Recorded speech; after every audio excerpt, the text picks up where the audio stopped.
Tetapi itu sangat mengganggu Israel, bahwa kami akan ikut menyerang Israel selama gencatan senjata tidak berlangsung di Gaza. Bukan ujuk-ujuk kalau kata orang Sunda gitu ya, bukan tiba-tiba.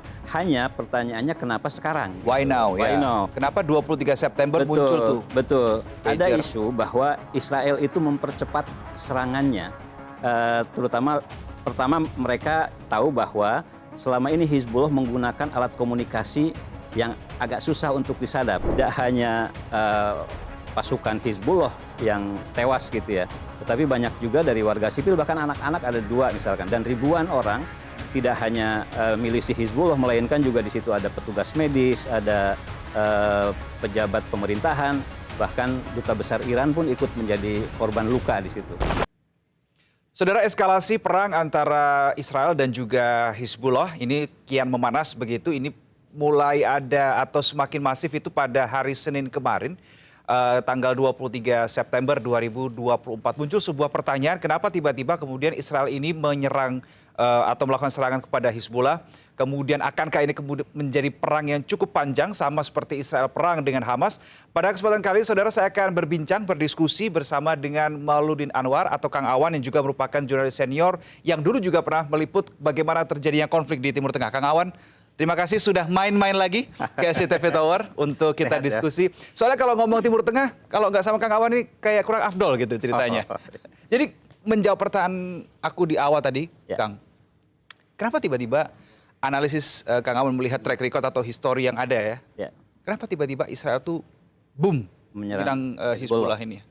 Iya, sebetulnya ini bukan tiba-tiba ya, karena sebetulnya sejak Israel diserang oleh Hamas pada tanggal 7 Oktober tahun lalu, kemudian Israel menyerang balik Gaza waktu itu 8 Oktober. Nah, sejak 8 Oktober Hizbullah sudah melontarkan roketnya, meskipun tidak sering ya, tetapi itu sangat mengganggu Israel. Dan dalam hampir 1 tahun perjalanan konflik yang tidak terlalu besar itu, ternyata ada 62.000 warga dari Israel di perbatasan utara, kalau Israel ya, kalau Lebanon Selatan. Di Israel Utara itu ada 62.000 warga yang harus mengungsi dari wilayah itu karena selalu diganggu oleh roket-roket yang dilontarkan Hizbullah dari wilayah perbatasan. Nah, ketika boleh jadi, dan itu serangan itu bisa dikatakan sebagai bentuk simpati Hizbullah kepada Hamas, begitu ya? Itu selalu diucapkan oleh pihak Hizbullah, termasuk Hasan Nasrullah pimpinannya, bahwa kami akan ikut menyerang Israel selama gencatan senjata tidak berlangsung di Gaza, antara Israel dan Hamas terutama, gitu ya. Karena itu ya mereka terus menyerang, dan tidak hanya Hizbullah sebetulnya, Israel pun menyerang dan banyak korban. Korban lebih banyak dari sisi warga Lebanon di selatan terutama. Kalau kita melihat pemberitaan-pemberitaan itu kan sebetulnya yang lebih concern pada saat itu kan Israel Hamas. Meskipun sekali ada juga serangan dari Hizbullah tadi yang Kang Awan sebut, tetapi saya tidak tahu ada juga balasan dari Israel untuk Hizbullah tidak? Di konteks pada saat itu juga terjadi kan? Betul. Kan kita masih ingat pada akhir Juli lalu seorang komandan Hizbullah, Fuad Syukur, itu dihabisin juga di tempat tinggalnya di Beirut waktu itu ya. Dan alasannya waktu itu karena pihak Hizbullah membombardir kawasan, bukan membombardir sebetulnya karena dengan roket aja, kawasan dataran tinggi Golan, yang itu sebetulnya wilayah Suriah tetapi diduduki oleh Israel. Dan saat itu ada sekitar 12 orang yang meninggal. Itulah yang kemudian Israel melakukan pembalasan, termasuk kepada salah satu komandan dari Hizbullah. Itu akhir Juli, sehari atau beberapa jam sebelum Ismail Haniyeh, pimpinan Hamas, dibunuh di Iran, di Tehran waktu itu ya. Hizbullah dulu, baru Hamas. Nah, jadi ini bukan ujuk-ujuk kalau kata orang Sunda gitu ya, bukan tiba-tiba. Hanya pertanyaannya kenapa sekarang? Why now? Kenapa 23 September muncul tuh? Betul. Ada isu bahwa Israel itu mempercepat serangannya, terutama pertama mereka tahu bahwa selama ini Hizbullah menggunakan alat komunikasi yang agak susah untuk disadap, yaitu kita ingat pada Februari lalu Hasan Nasrullah itu mengingatkan kepada seluruh pasukannya, terutama di kawasan Lebanon Selatan, untuk mengubur atau menyimpan di lemari besi semua handphone yang kalian pakai. karena itu akan jadikan alasan bagi Israel untuk meretas keberadaan kalian, dan ini bahaya untuk pasukan Hizbullah gitu ya. Nah, entah dari mana Israel tahu dan ternyata ketika Hizbullah memesan ribuan pager dan walkie-talkie, mereka bisa mengintercept dan masuk, dan ini sejumlah teori mengatakan bukan diretas, melainkan memang ketika diproduksi sudah terpasang sudah dipasang alat pelacak. Sejumlah informasi menyebutkan bahwa serangan ini sebetulnya tidak akan dilakukan sekarang, tetapi Israel khawatir, Netanyahu khawatir yang akan bocor. Karena biasa kebocoran intelijen itu biasa akan bocor ke pihak Hizbullah, sehingga mereka akan segera menanggalkan juga pager dan walkie-talkie yang selama ini dipakai. Akhirnya dipercepat, dan itulah yang kemudian terjadi. Tidak hanya pasukan Hizbullah yang tewas gitu ya, tetapi banyak juga dari warga sipil, bahkan anak-anak ada 2 misalkan, dan ribuan orang. Tidak hanya milisi Hizbullah, melainkan juga di situ ada petugas medis, ada pejabat pemerintahan, bahkan duta besar Iran pun ikut menjadi korban luka di situ. Begitu Israel sudah mengetahui bahwa alat komunikasi Hizbullah ini dalam tanda kutip rontok lah gitu ya, serangan secara besar-besaran dilakukan. Karena itulah memang jadi target awalnya, rusak dulu alat-alat komunikasi, baru sesudah itu kemudian dilakukan serangan. Dan luar biasa serangan itu. Senin dan Selasa kemarin, hanya dalam 2 hari 500 sekian yang tewas. Sebagian besarnya bukan milisi Hizbullah, melainkan ada anak kecil, ada perempuan, dan warga sipil biasa gitu. Lagi pula serangan ini kalau kita melihat, kalau memang ini adalah perang begitu ya antara Israel dengan Hizbullah, kalau kita bicara perang pada umumnya kan hukum internasional kan hanya mengizinkan, lagi-lagi kita bicara, lu hanya boleh serang infrastruktur militer, bukan warga sipil. Tapi lagi-lagi ini kan yang jadi korban kan warga sipil, Kang Awan. Betul, itu yang dilakukan Israel selama ini terhadap warga Gaza, dan sudah berlangsung selama puluhan tahun seperti itu. Selalu problem ya seperti ini. Jadi bahkan ketika Israel mau menghajar kawasan Lebanon Selatan, terutama ya, dan lembah Beka. Jadi perlu diketahui bahwa pusat-pusat Hizbullah itu, yang pertama di Lebanon Selatan, yang kedua di kawasan Dohiyah itu di Beirut Selatan, yang kemarin dihajar pertama kali, dan salah satu komandan Radwan itu Kopassusnya Hizbullah, Ibrahim Akil meninggal di situ. Ibrahim Akil juga meninggal. Itu di Beirut Selatan. Dan satu lagi di Lembah Beka. Lembah Beka ini di 30 km dari timur Beirut, lebih ke arah timur Lebanon gitu ya. Disitulah pusat-pusat kelompok Syiah yang identik dengan Hizbullah. Maka dihajar habis. Nah, beberapa saat sebelum Israel melakukan serangan itu, mereka sudah mengintercept handphone yang dimiliki oleh warga Lebanon Selatan dan Lembah Beka, itu mendapatkan pesan kalian, termasuk dari Daniel Hagari. Pokoknya kalian kalau yang ingin selamat silahkan pergi dan hindari lokasi-lokasi yang di situ diduga ada tempat penyimpanan senjata Hizbullah. Tetapi jedanya hanya sebentar. Kemudian dihajar habis, itulah yang kemudian melahirkan jumlah korban yang luar biasa besar dalam 2 hari terakhir ini. Dan kalau saya juga baca dan juga dengarkan yang disampaikan Daniel Hagari, kenapa bisa masif adalah karena ledakan sekunder. Jadi ledakan karena senjata dari Hizbullah. Senjata Hizbullah yang meledak. Alasannya begitu. Perlu dibuktikan. Yaitu sama ketika di Gaza juga begitu. Warga diingatkan untuk tidak berada di wilayah yang di situ diduga ada pejuang Hamas. Tapi bagaimana memisahkan Hamas dari para warga? Sama dengan memisahkan kelompok Hizbullah, pejuangnya dari warga biasa. Karena sebagian dari milisi Hizbullah itu adalah warga biasa yang sehari-hari mereka itu ada pegawai bank, ada yang petani, ada yang supir, dan lain sebagainya. Jadi sulit untuk memisahkan sebetulnya. Susah untuk memisahkan itu, betul. Walaupun apakah betul senjata-senjata yang terutama yang besar-besar ya, termasuk roket dan sebagainya, ditaruh di rumah, saya tidak yakin. Kalau kemarin, saya kebetulan yang mengedit videonya. Jadi pada saat itu Daniel Hagari memberikan statement dan dia buka-bukaan. Ini loh, bahkan ada fotonya, Kang. Betul. Jadi saya tidak tahu itu cukup besar, ditaruh di etik, loteng ya, loteng dari rumah warga. Tapi warga. itu hanya satu foto. Apakah ini kemudian Ya. bisa digeneralisir? Ini kan menjadi suatu pertanyaan Betul, juga. itu harus dibuktikan lebih lanjut ya, karena tahun 2006 ketika terjadi konflik antara Hizbullah dengan Israel, di Lebanon Selatan itu Hizbullah diduga memiliki 2.000 sampai 3.000 tempat peluncuran yang itu sebagiannya tidak di kawasan penduduk. Apalagi sekarang sesudah 18 tahun Hizbullah diberikan kesempatan keleluasaan untuk terus membangun fasilitas-fasilitasnya dengan sokongan dari Iran dan kemudian Suriah. Senjata-senjata yang dimiliki oleh Suriah ketika terjadi konflik di internal Suriah ya bersama para pemberontak, kan sebagian dari milisi Hizbullah juga masuk ke Suriah membantu Bashar Assad. Nah, senjata-senjata yang akan dimusnahkan itu sebagiannya diambil dan dibawa ke kawasan Lebanon, terutama Lebanon Selatan. Karena antara Suriah dengan Lebanon itu sangat bersisian sehingga mudah pakai jalur darat gitu. Nah, kemarin saya juga salah satu poin yang disampaikan oleh Daniel Hagari itu bilang bahwa serangan ini untuk mencegah tindakan serupa yang dialami oleh Israel pada tanggal 7 Oktober 2023. Dari Hamas Pada saat itu. Nah, kenapa mereka sekarang menyerang Hizbullah? Itu salah satu alasan supaya hal itu tidak terjadi lagi. Berarti ada indikasi yang didapatkan oleh Israel bahwa akan ada rencana itu oleh Hizbullah. Apakah bisa dimaknai gitu, Kang Awan? Saya belum mendengar informasi itu ya. Tetapi faktanya memang terjadi ketika tanggal 7 Oktober Israel diserang oleh Hamas.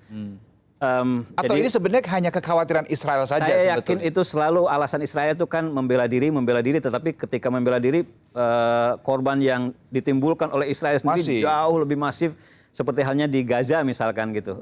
Ya saya tidak ingin mengatakan bahwa korban dari pihak Israel yang hampir 1.600 atau 1.200 ya, itu tidak besar. Itu tentu saja besar. Tetapi satu nyawa pun juga banyak. Satu nyawa sangat banyak gitu, sangat berharga. Tetapi ketika 41.000 orang Gaza dihabisin dan infrastrukturnya kita lihat seperti di belakang ini habis semua gitu, apakah itu sepadan? Tentu saja kita tidak bisa menerima itu gitu.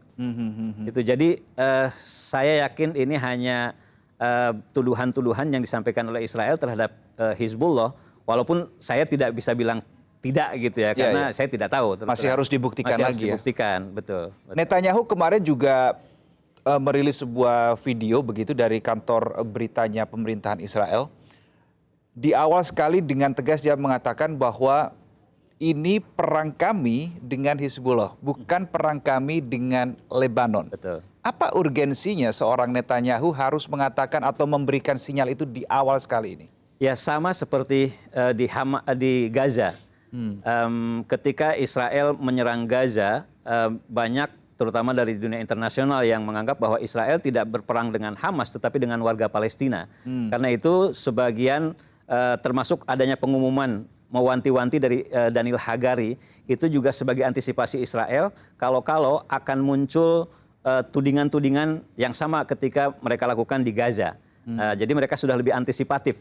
Problemnya adalah ya tadi seperti saya sampaikan, sebagian milisi Hizbullah itu ya warga sipil gitu yang sehari-harinya bekerja biasa di bank, di pertanian dan lain sebagainya.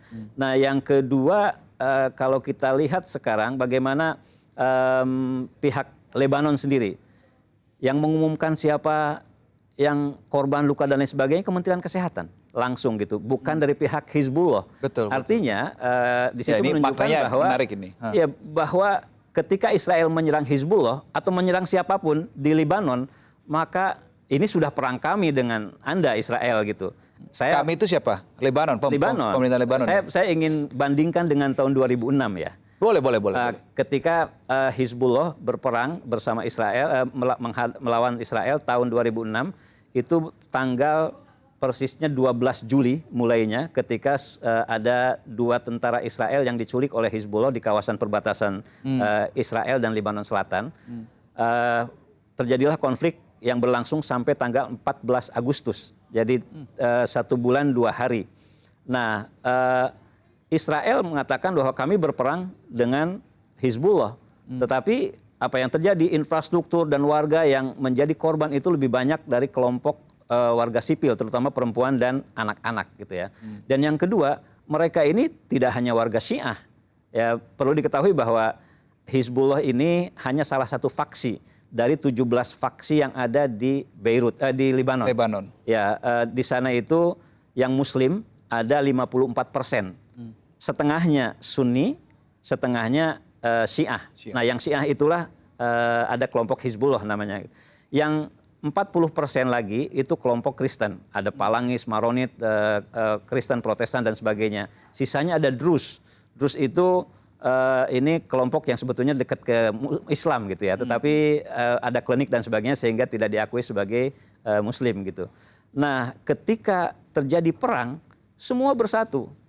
Kalau saya coba ingatkan lagi membaca hasil survei tahun 2006 itu pada pertengahan bulan Juli yang diselenggarakan oleh Beirut Center for Research and Information. Ada pertanyaan pada 80 responden. Salah satu pertanyaannya itu adalah apakah bisa dipersalahkan si Hizbullah menculik Israel. 70% setuju dengan penculikan itu.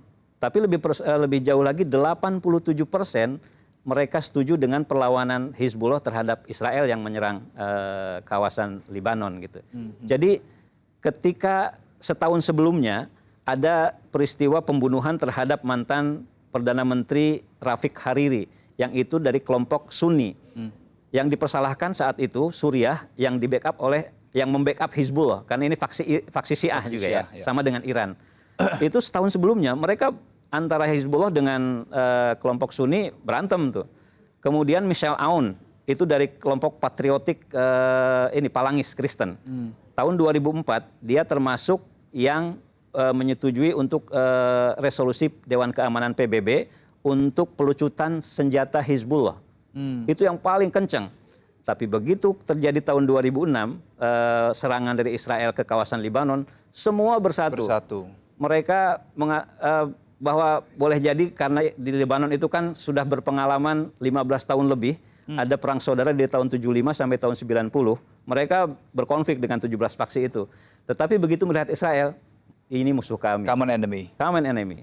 Kira-kira apakah ini akan terjadi juga, Kang Awan, ketika Hizbullah dibantai seperti itu oleh Israel, 558 atau mungkin sudah bertambah lagi nanti 560 kalau tidak salah datanya yang meninggal saat ini.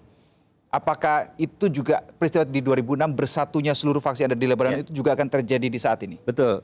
Coba lihat adakah pernyataan-pernyataan dari misalnya Kementerian Kesehatan atau pemerintah Lebanon yang menyalahkan Hizbullah. Gara-gara kalian nih kami diserang. Tidak ada.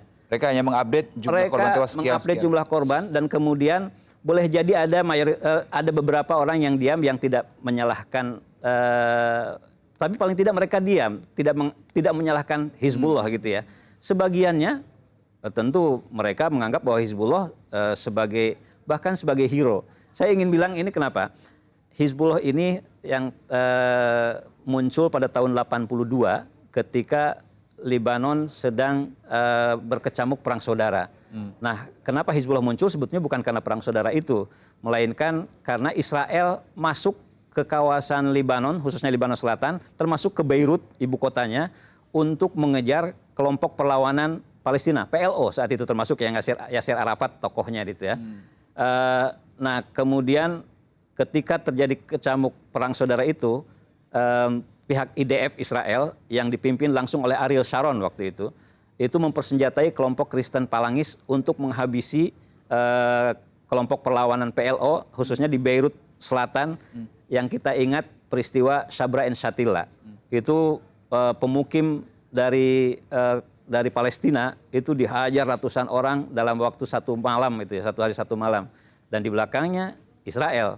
Disitulah kemudian Hizbullah muncul. Nah, Israel terus menduduki kawasan Lebanon, terutama Lebanon Selatan, sampai tahun 2000. Mereka pergi, waktu itu Perdana Menterinya Ehud Barak, karena merasa sudahlah.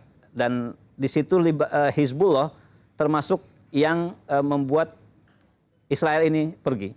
Karena itulah warga Lebanon menganggap bahwa kepergian Israel itu sebagai tahrir atau kemerdekaan yang pahlawannya Hizbullah.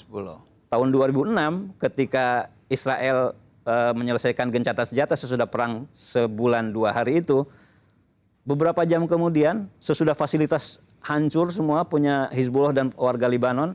Hasan Nasrullah pidato berapi-api, salah satu menyatakan ini al-intisar al-akbar, kemenangan yang besar, yang kedua sesudah tahun 2000. Hizbullah malah jadi pahlawan dan Israel meskipun menang pertempuran secara fisik, tetapi dia secara image, citranya rusak di mata internasional gitu. Ya, ya. Kira-kira seperti itu. Nah tadi kalau alasan mengapa Israel menyerang itu kan karena, dan kenapa timingnya adalah 23 September lewat pager dan walkie-talkie, karena takut bocor informasi intelijen itu. Yang saya dengar seperti itu. Nah, dan memang yang beredar di AP kemarin saya juga baca seperti itu.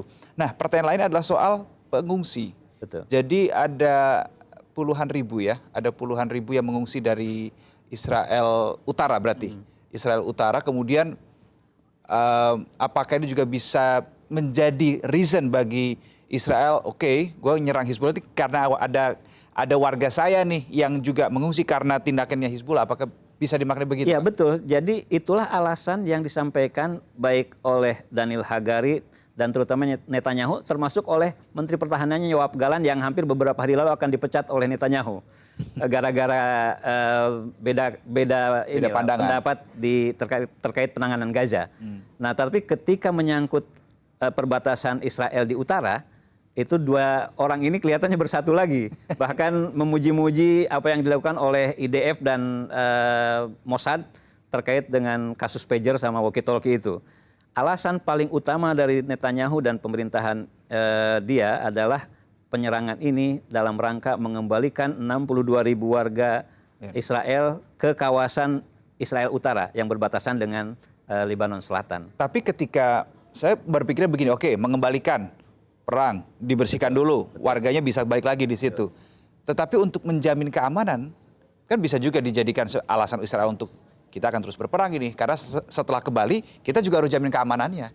Sama pertanyaannya dengan Gaza kan, yang itu kemudian memunculkan beda pendapat antara Daniel Hagari, Yoav Galan, Menteri Pertahanan, sama Netanyahu. Yoav Galan mengatakan sudahlah, tarik pasukan Israel, terutama dari Palestina, Gaza Selatan, gitu ya, supaya memberikan kesempatan untuk gencatan senjata. Itu yang diinginkan Presiden Amerika, Biden. Ya. Tetapi Netanyahu ingin perang total dan dia ingin mencapai kemenangan total Israel terhadap Hamas yang menurut Yoav Galan omong kosong, katanya gitu ya. Itulah penyebab keduanya berkonflik. Nah, apakah ada jaminan ketika perang ini terjadi malah justru memperpanjang konflik?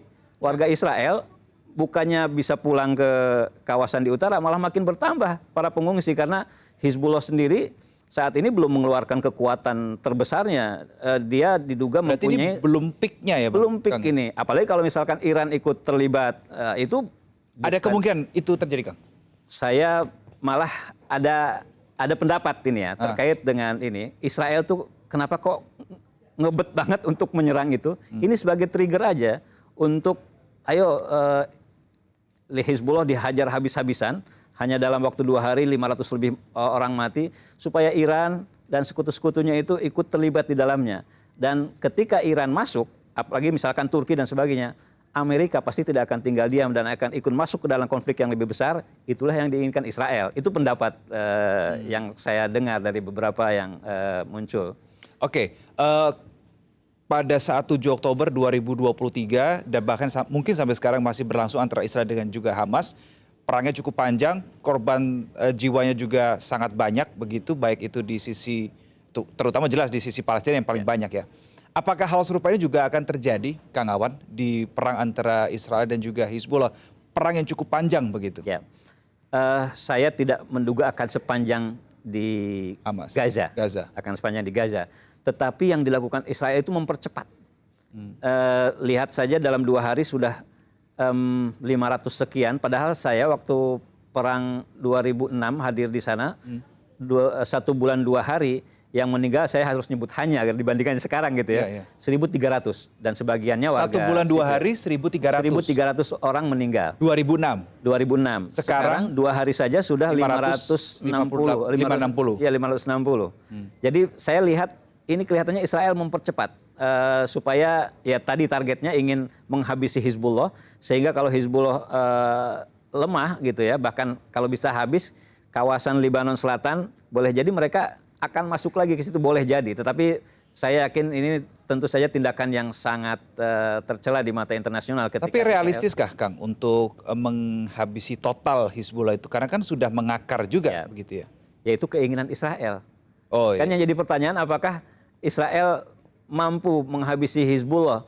Menghabisi Hamas saja sudah hampir setahun, tidak berhasil sampai sekarang gitu. Apalagi Hizbullah yang kekuatan senjatanya jauh lebih besar daripada Hamas gitu. Jadi saya balik lagi ke tahun 2006 gitu ya. Saat itu muncul desakan supaya Hizbullah sesudah perang itu dilucuti senjatanya.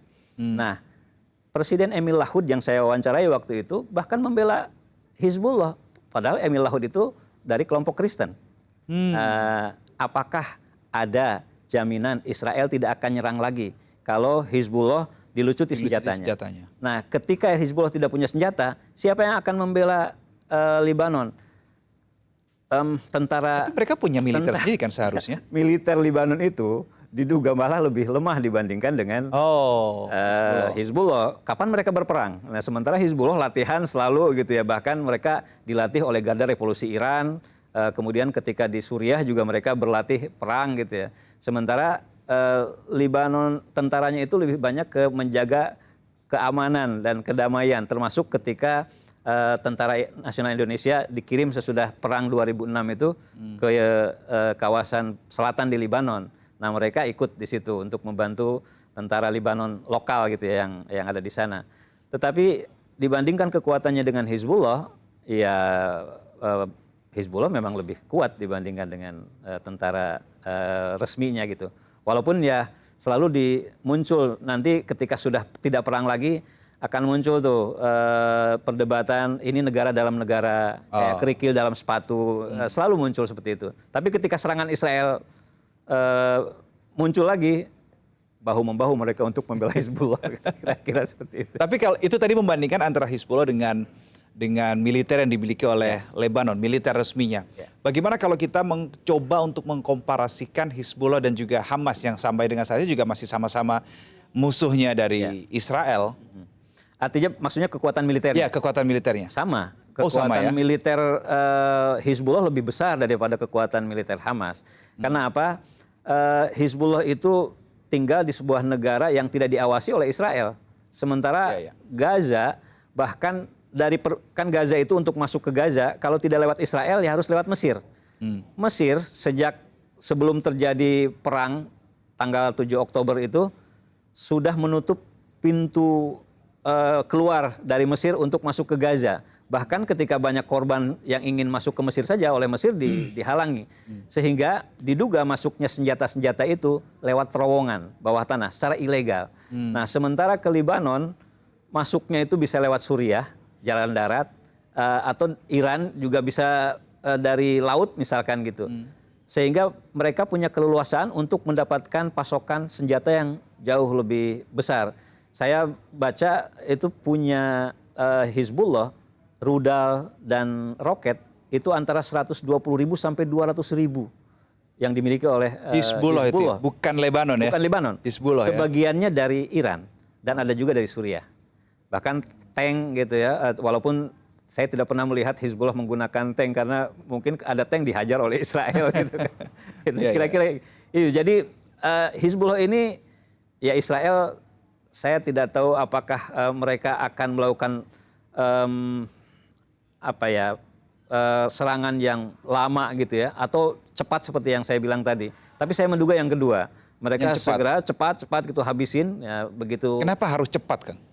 Karena kalau berlama-lama juga ini Israel sudah setahun berperang dengan Gaza, dengan Hamas ya betul. Dan Hamas juga belum rontok sampai saat ini, walaupun ya tentu saja secara infrastruktur mereka sudah habis-habisan udah foto-foto gitu ya, belakang kita, foto-foto di belakang kita. Tetapi perlawanan Hamas ketika terjadi perang darat, mereka lebih tahu kondisi di daratan Gaza. Sama kalau Israel melakukan perang darat di Libanon, terutama di Libanon Selatan. Oh, Hizbullah sudah lebih tahu kawasan-kawasan bawah tanah di kawasan itu, sehingga ketika terjadi perang tahun 2006 saja, itu terjadi perang darat sampai ke Sungai Litani. Sungai Litani itu dari perbatasan Israel sekitar 30 km. Israel masuk. Tetapi ternyata ya infrastruktur Hizbullah tumbuh lagi dan sampai sekarang malah lebih kuat dari tahun 2006. Gitu. Oke, kemarin juga kalau saya juga membayangkan begini, saya sempat terpikir begini, ketika Israel fokus di Israel Utara begitu ya dengan Hizbullah dalam artian, apakah kemudian dengan Hamas ini, oke, I'm done with you, atau oke, sementara lu gua tinggal dulu, gua kesana dulu, nanti gua balik lagi ke lu, atau linear semuanya, Kak? Saya tidak melihat Gaza selesai gitu ya, karena sambil membombardir wilayah Lebanon, ke Gaza masih tetap, bahkan di tepi barat juga tetap muncul penyerangan gitu, sehingga saya hanya melihat bahwa Israel memecah saja fokus, tetapi jangan-jangan itu alasannya Israel kira-kira kenapa mereka ingin cepat di Hizbullah supaya mereka tidak terlalu lama terpecahnya. Betul, itu yang saya lihat karena mereka ini bayangkan lah kalau Anda sebagai tentara Israel misalkan sudah setahun berperang gitu, gimana rasanya gitu kan. Kemudian sekarang difokuskan lagi ke kawasan Lebanon Selatan, Israel Utara gitu. Mereka diminta untuk berperang lagi. Lama-lama habis mental prajurit gitu kan. Apalagi ketika terjadi perdebatan konflik di antara internal antara Netanyahu misalkan dengan para penggawanya termasuk Menteri Pertahanannya gitu. Nah karena itu cara yang tercepat adalah udah selesaikan segera perang ini dan balik lagi ke fokus utamanya antara Gaza. Hamas dan Israel. Hamas dan Israel. Betul. Nah, tadi menarik ketika Kang Awan bilang bisa saja ini bisa saja ya, saya katakan belum pasti. Iran masuk, kemudian Suriah masuk, kemudian nanti negara-negara lain juga masuk. Ketika ini terjadi nanti dampak tatanan geopolitik seperti apa, ekonomi dunia akan seperti saya apa? Saya tidak bisa membayangkan kalau ternyata Iran masuk, kemudian Turki juga ikut misalnya ya, dan pasti Amerika akan secara terang-terangan lah gitu ya, karena saat ini pun Israel selalu benar di mata Amerika gitu, sehingga kalau Israel dihajar dari berbagai sisi, terutama oleh Iran ya, dan apalagi kalau Iran sampai misalnya ini mengeluarkan senjata nuklirnya, walaupun diragukan apakah betul-betul memiliki atau tidak sebetulnya Iran ini. Nah kalau persenjataan Iran itu juga mulai masuk ke kawasan Israel, saya yakin Amerika dan sekutunya akan ikut terlibat di situ. Dan bila itu terjadi, ini kalau Profesor Hikmahanto Juwana pernah bilang ini perang dunia ketiga, walaupun saya tidak bilang seperti itu, tapi pasti konflik akan jauh lebih melebar kemana-mana. Dan itu tidak hanya dampak secara militer, secara politik, tapi juga secara ekonomi dan lain-lainnya juga. Bahkan bukan hanya negara-negara yang lagi perang. Ya, termasuk Indonesia. Kan nah gitu. itu dia. Nanti kawasan Timur Tengah, kan pernah ketika antara Irak sama Iran berperang, itu perjalanan haji sempat terganggu. Karena kan melewati kawasan itu. Jadi ya banyak dampak yang akan terjadi kalau perang ini merambah sampai ke Iran, ke Amerika dan sebagainya gitu. Baik, apapun itu, Kang Awan, kita tentu sebagai warga negara Indonesia, kita juga harus kembali lagi kepada basicnya kita, pondasinya kita, bahwa salah satu cita-cita kita adalah mewujudkan perdamaian dunia, dan itu yang harus segera terwujud. Apapun caranya kita harus tempuh, baik itu negosiasi maupun apapun itu, perdamaian dunia harus segera terwujud. Yang sekali lagi menjadi muaranya adalah bagaimana nyawa warga sipil ini jangan menjadi taruhan, jangan menjadi korban. Kang Awan, terima kasih sudah berdiskusi, sudah main-main lagi ke SCTV Tower. Jangan bosan-bosan untuk main-main ke SCTV Tower. Terima kasih Kang Awan, kita jumpa di perbincangan lainnya. Dan saudara, itu tadi perbincangan saya dengan Kang Awan terkait dengan konflik terkini, update kondisi terkini terkait dengan Hizbullah dan juga Israel yang diprediksi bisa cepat, bisa lambat, tergantung apa trigger yang akan segera terjadi. Dan tentu sekali lagi bagaimanapun perdamaian harus segera terjadi. Saya Reno Reksa pamit, salam SCTV.